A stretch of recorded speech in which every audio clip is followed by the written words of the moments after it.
Assalamualaikum warahmatullahi wabarakatuh. Anak-anak, selamat pagi. Ya, hari ini kita akan belajar tentang IPA dengan KD 3.2 tentang organ pernafasan manusia. Oke, silahkan simak baik-baik agar kalian nanti dapat menjelaskan bagaimana manusia itu bernafas dengan baik.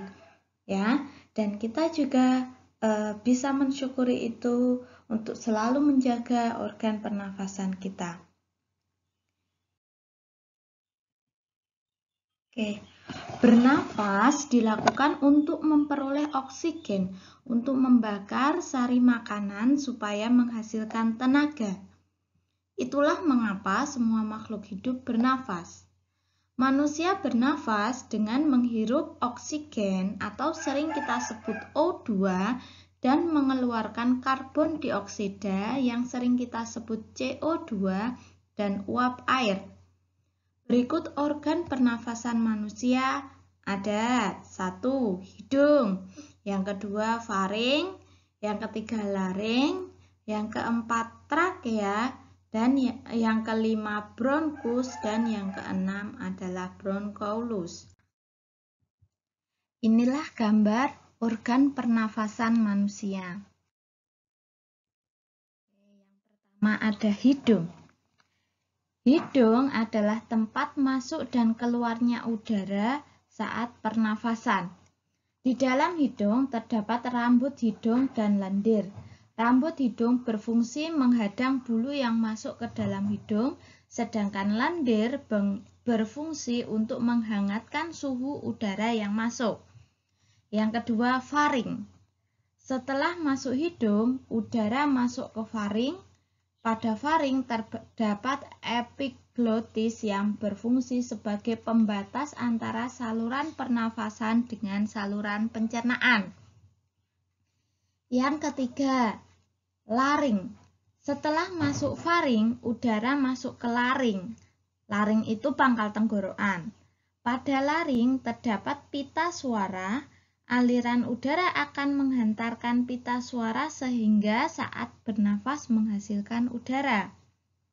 Yang keempat adalah trakea. Setelah melewati laring, udara masuk ke trakea dan pada trakea terdapat selaput lendir dan rambut getar yang mencegah debu, kuman, dan kotoran yang terbawa udara masuk ke dalam paru-paru. Yang kelima yaitu ada bronkus. Bronkus adalah batang tenggorokan yang bercabang 2 menuju paru-paru, yaitu ada cabang kanan dan kiri. Setiap bronkus bercabang lagi menjadi bronchioles. Cabang bronchioles akan masuk ke dalam gelembung paru-paru yang disebut dengan alveolus. Yang keenam ada paru-paru. Paru-paru terdiri dari 2 bagian, yaitu bagian kanan dan kiri. Paru-paru kanan terdiri dari 3 lobus. Paru-paru kiri terdiri dari 2 lobus. Bagian dalam paru-paru dibagi menjadi 3, yaitu bronkus, bronchioles, dan alveolus. Alveolus berfungsi sebagai tempat pertukaran oksigen dan karbon dioksida. Oksigen mengalami difusi ke kapiler darah pada alveolus. Oksigen kemudian diikat hemoglobin dan diedarkan ke seluruh tubuh untuk pembakaran. Paru-paru dilindungi oleh selaput yang disebut dengan pleura. Nah, sekarang bagaimana cara manusia itu bernafas? Yuk, silahkan perhatikan proses bernafasnya manusia. Saat bernafas, udara masuk ke dalam tubuh melalui hidung, lalu masuk ke dalam batang tenggorokan. Melalui batang tenggorokan, udara masuk ke dalam paru-paru. Di dalam paru-paru, oksigen akan diserap ke dalam pembuluh darah halus. Sedangkan karbon dioksida dari pembuluh darah masuk ke dalam paru-paru yang selanjutnya akan dibuang saat kita menghembuskan nafas. Oke, sampai di sini ternyata bernafas itu prosesnya panjang.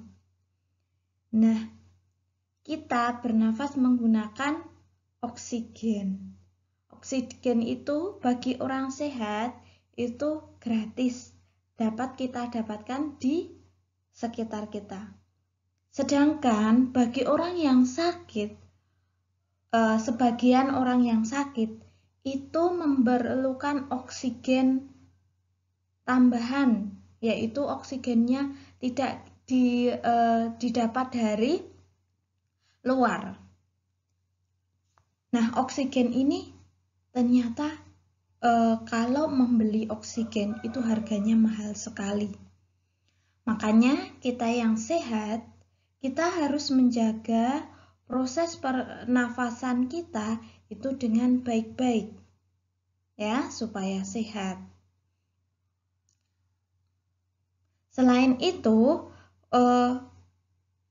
oksigen itu didapat dari pohon, makanya kita juga harus menanam pohon supaya oksigen selalu tersedia untuk kita secara gratis. Oke, sampai di sini ada pertanyaan? Silahkan jika ada pertanyaan bisa chat pribadi. Nah, untuk selanjutnya yaitu kita masuk pada tugas. Silahkan kalian buka LKS-nya halaman 12 yang ayo berlatih 2. Kemudian kalian kerjakan di buku tulis dengan menuliskan soalnya. Oke, sudah jelas ya? Oke, sekian dari Bu Guru. Banyak salahnya mohon maaf. Wassalamualaikum warahmatullahi wabarakatuh. Tetap semangat, jaga kesehatan di rumah.